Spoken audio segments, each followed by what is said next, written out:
Welcome to a fireside reading of David Copperfield by Charles Dickens, Chapter 54, Part 2. Have you thought how, Agnes? Often. I am not afraid, dear Trotwood. I am certain of success. So many people know me here and think kindly of me that I am certain. Don't mistrust me. Our wants are not many. If I rent the dear old house and keep a school, I shall be useful and happy. The calm fervour of her cheerful voice brought back so vividly, first the dear old house itself, and then my solitary home, that my heart was too full for speech. Traddles pretended for a little while to be busily looking among the papers. "Next, Miss Trotwood," said Traddles, "that property of yours." "Well, sir," sighed my aunt, "all I have got to say about it is that if it's gone I can bear it, and if it's not gone I shall be glad to get it back." "It was originally, I think, £8,000, consols?" said Traddles. "Right," replied my aunt. "I can't account for more than 5, said Traddles with an air of perplexity. "1,000, do you mean?" inquired my aunt with uncommon composure. "Or pounds?" £5,000, said Traddles. "It was all there was," returned my aunt. "I sold 3 myself. 1 I paid for your articles, Trot, my dear, and the other 2 I have by me. When I lost the rest, I thought it wise to say nothing about that sum, but to keep it secretly for a rainy day. I wanted to see how you would come out of the trial, Trot. And you came out nobly, persevering, self-reliant, self-denying. So did Dick. Don't speak to me, for I find my nerves a little shaken." Nobody would have thought so, to see her sitting upright with her arms folded, but she had wonderful self-composure. "Then I am delighted to say," cried Traddles, beaming with joy, "that we have recovered the whole money." "Don't congratulate me, anybody," exclaimed my aunt. "How so, sir?" "You believed it had been misappropriated by Mr. Wickfield," said Traddles. "Of course I did," said my aunt, "and was therefore easily silenced. Agnes, not a word."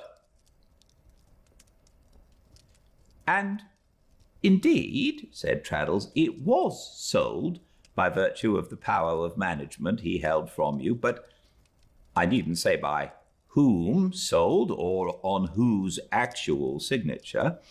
It was afterwards pretended to Mr. Wickfield by that rascal, and proved, too, by figures, that he had possessed himself of the money, on general instructions, he said, to keep other deficiencies and difficulties from the light.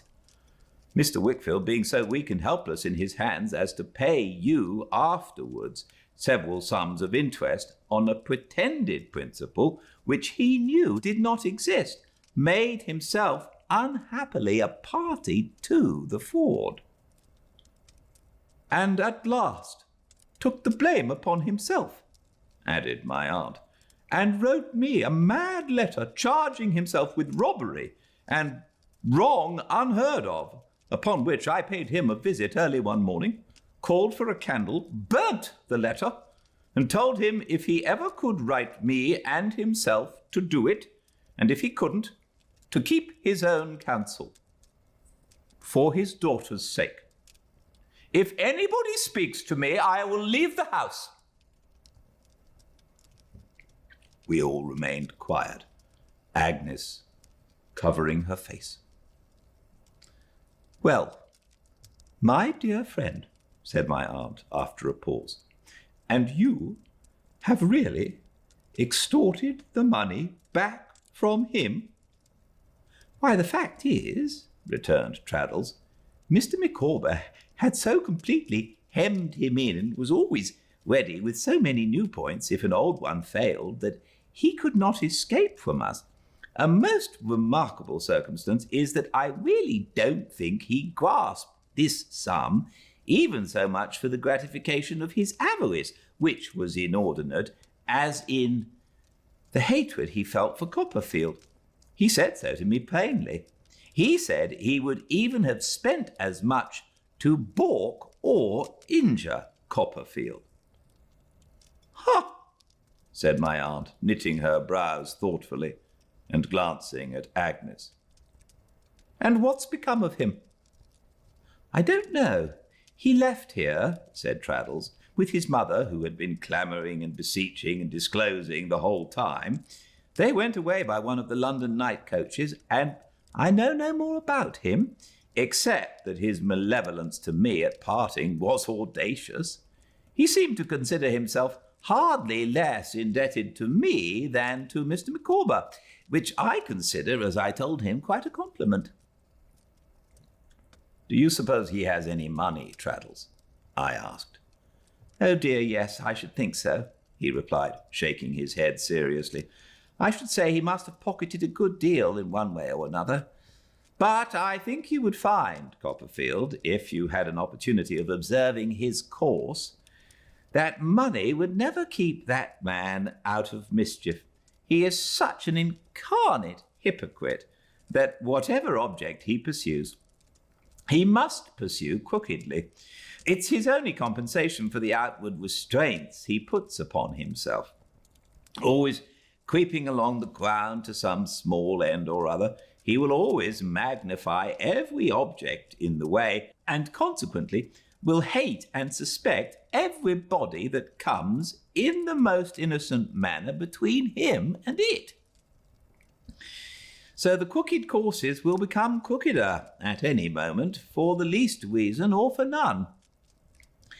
It's only necessary to consider his history here," said Traddles, "to know that." "He's a monster of meanness," said my aunt. "Really, I don't know about that," observed Traddles thoughtfully. "Many people can be very mean when they give their minds to it." "And now, touching Mr. Micawber," said my aunt. "Well, really," said Traddles cheerfully, "I must once more give Mr. Micawber high praise, but for his having been so patient and persevering for so long a time, we never could have hoped to do anything worth speaking of, and I think we ought to consider that Mr. Micawber did right for right's sake, when we reflect what terms he might have made with Uriah Heep himself for his silence." "I think so too," said I. "Now, what would you give him?" inquired my aunt.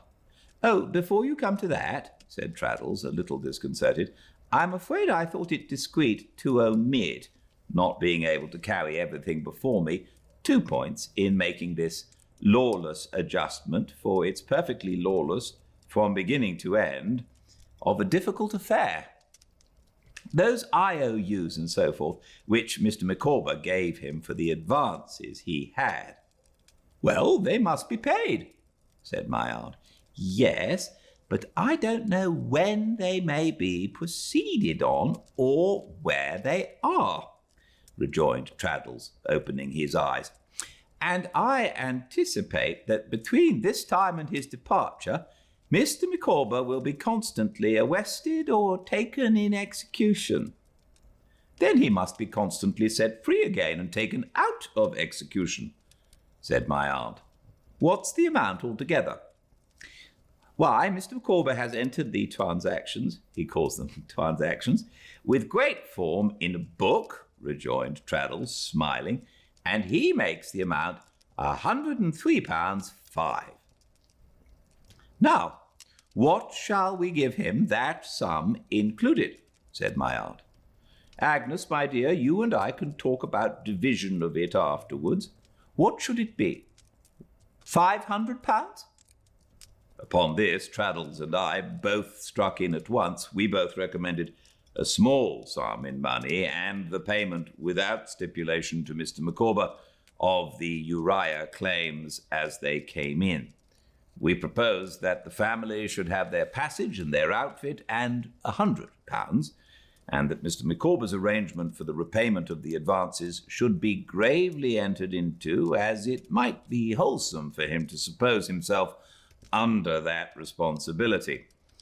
To this, I added the suggestion that I should give some explanation of his character and his history to Mr. Peggotty, who I knew could be relied on, and that to Mr. Peggotty should be quietly entrusted the discretion of advancing another 100. I further proposed to interest Mr. Micawber in Mr. Peggotty by confiding so much of Mr. Peggotty's story to him as I might feel justified in relating, or might think expedient, and to endeavour to bring each of them to bear upon the other for the common advantage. We all entered warmly into these views, and I may mention at once that the principals themselves did so shortly afterwards, with perfect goodwill and harmony. Seeing that Traddles now glanced anxiously at my aunt again, I reminded him of the second and last point to which he had adverted. You and your aunt will excuse me, Copperfield, if I touch upon a painful theme, as I greatly fear I shall, said Traddles, hesitating. But I think it necessary to bring it to your recollection. On the day of Mr. Micawber's memorable denunciation, a threatening allusion was made by Uriah Heep to your aunt's husband. My aunt, retaining her stiff position and apparent composure, assented with a nod. Perhaps, observed Traddles, it was mere purposeless impertinence? No, returned my aunt. There was, pardon me, really such a person, and at all in his power? Hinted Traddles. Yes, my good friend, said my aunt.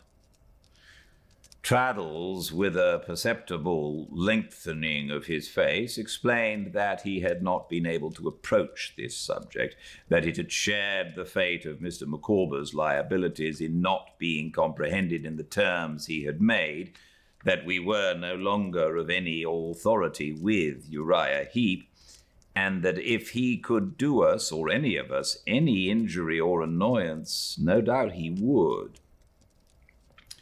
My aunt remained quiet until again some stray tears found their way to her cheeks. You are quite right, she said. It was very thoughtful to mention it. Can I, or Copperfield, do anything? Asked Traddles gently. Nothing, said my aunt.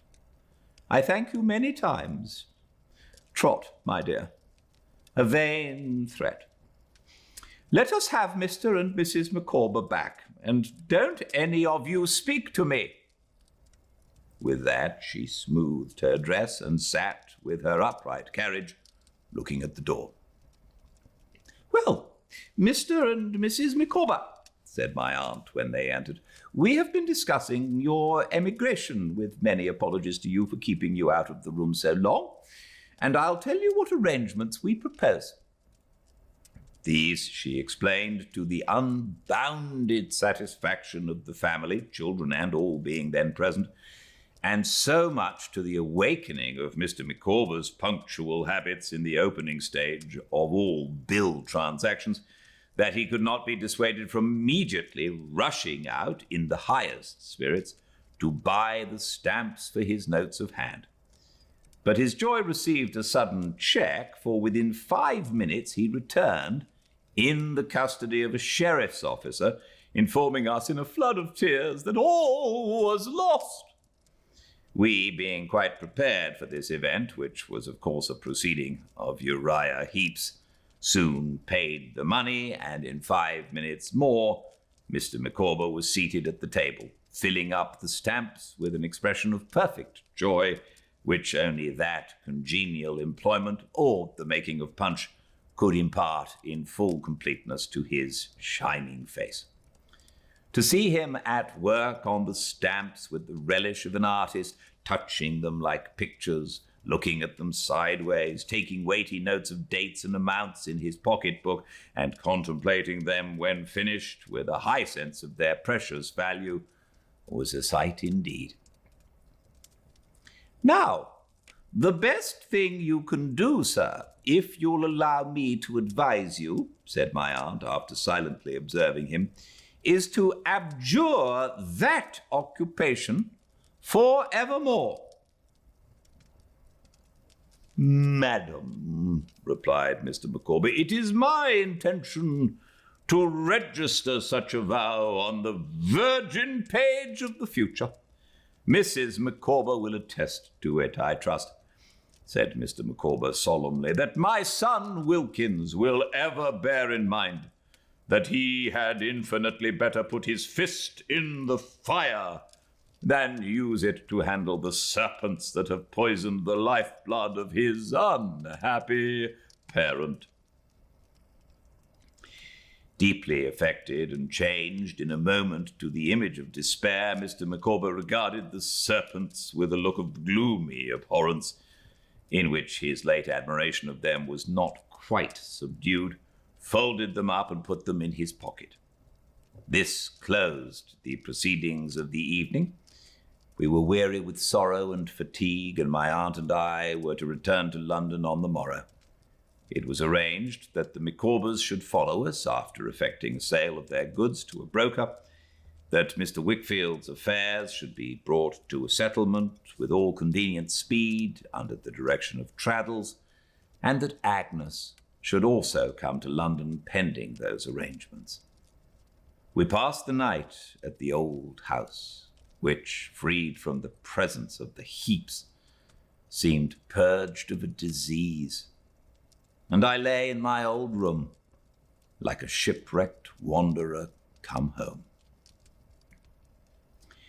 We went back next day to my aunt's house, not to mine, and when she and I sat alone, as of old, before going to bed, she said, "Trot, do you really wish to know what I have had upon my mind lately?" "Indeed I do, Aunt. If there ever was a time when I felt unwilling that you should have a sorrow or anxiety which I could not share, it is now." "You have had sorrow enough, child," said my aunt affectionately, "without the addition of my little miseries." "I could have no other motive, Trot, in keeping anything from you." "I know that well," said I. "But tell me now." "Would you ride with me a little way tomorrow morning?" asked my aunt.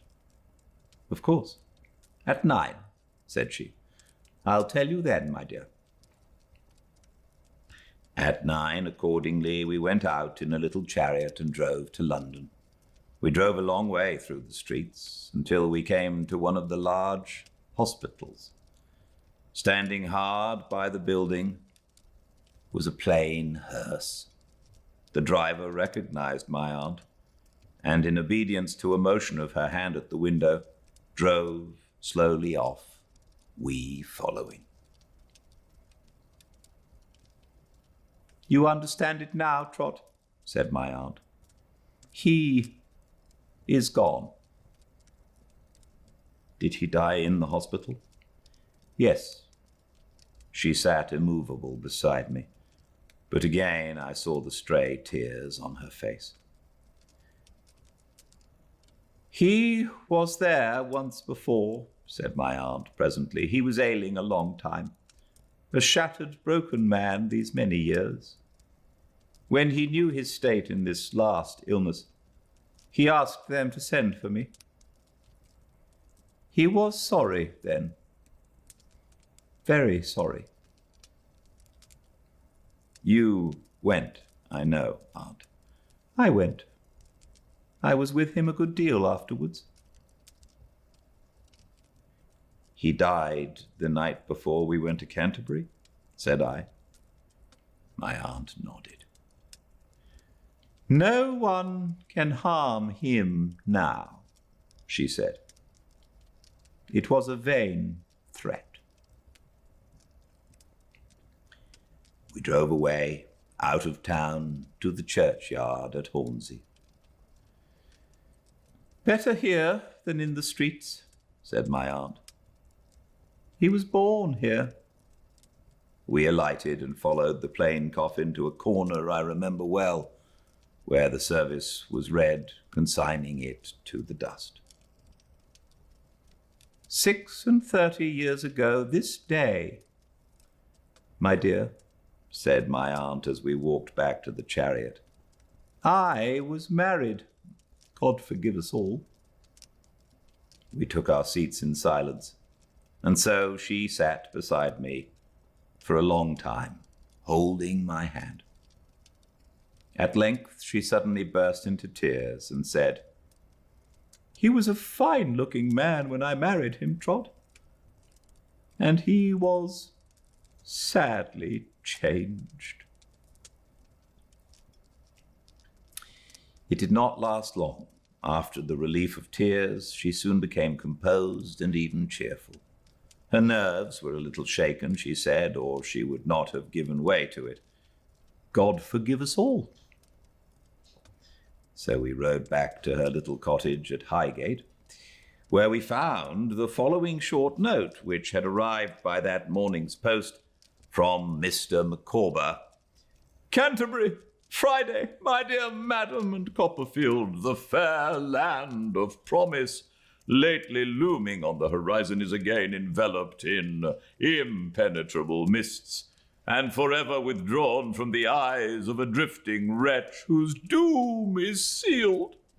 Another writ has been issued in His Majesty's High Court of King's Bench at Westminster, in another cause of Heap versus Micawber, and the defendant in that cause is the prey of the sheriff having legal jurisdiction in this bailiwick. Now's the day and now's the hour. See the front of battle lower.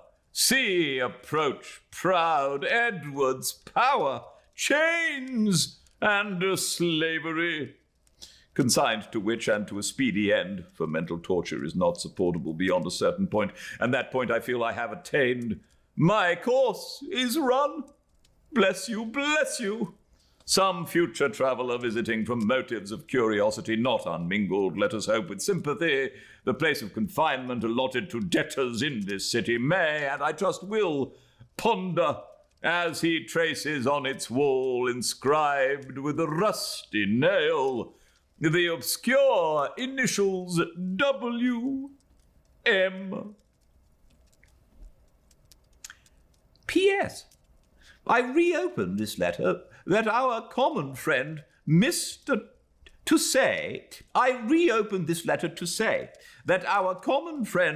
Thomas Traddles, who has not yet left us and is looking extremely well, has paid the debt and costs in the noble name of Miss Trotwood, and that myself and family are at the height of earthly bliss.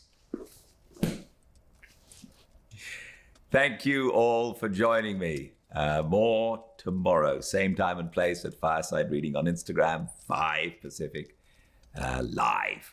All the chapters uploaded to the YouTube channel, Fireside Reading, pretty quickly thereafter if you miss them, or if you prefer to watch and listen on YouTube. Until I see you all again, please stay very well. Good night.